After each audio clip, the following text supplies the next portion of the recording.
call for specific legislation tackling sexual harassment to be passed once and for all in this country.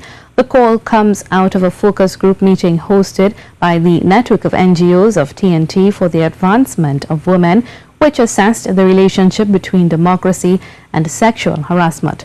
Janine Brown reports. 13 stakeholders sat in a roundtable discussion on Friday morning. The agenda to brainstorm measures to treat with sexual harassment in Trinidad and Tobago. Among those participating was legal officer of the Equal Opportunities Commission, Cheryl Ann Peters, who reignited a fire under the long-standing call for legislation to deal head-on with sexual harassment.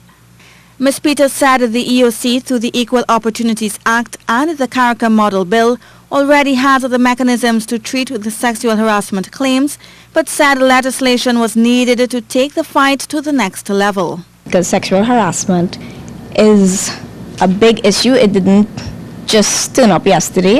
It has been around for years and years, and still, despite the fact that there are avenues for it to be addressed properly, effectively and efficiently, it isn't happening. Also discussed the relationship between sexual harassment and culture and whether the latter was used as a tool to excuse what CEDAW's founder Terry Innes described as bad behavior. She referenced more pointedly the issue of catcalling. Why should a 12-year-old have to start navigating that avenue simply because men think it's their right to comment on her body? And why are we accepting that as our culture? And in a time where the LGBT plus community has become more vocal in their fight for equal rights and opportunities, stakeholders were reminded to look at sexual harassment beyond the heteronormative scope. There are people who are in workplaces because people feel uncomfortable about who and what they are, make them more uncomfortable. Because somebody in this room needs to be more uncomfortable than me.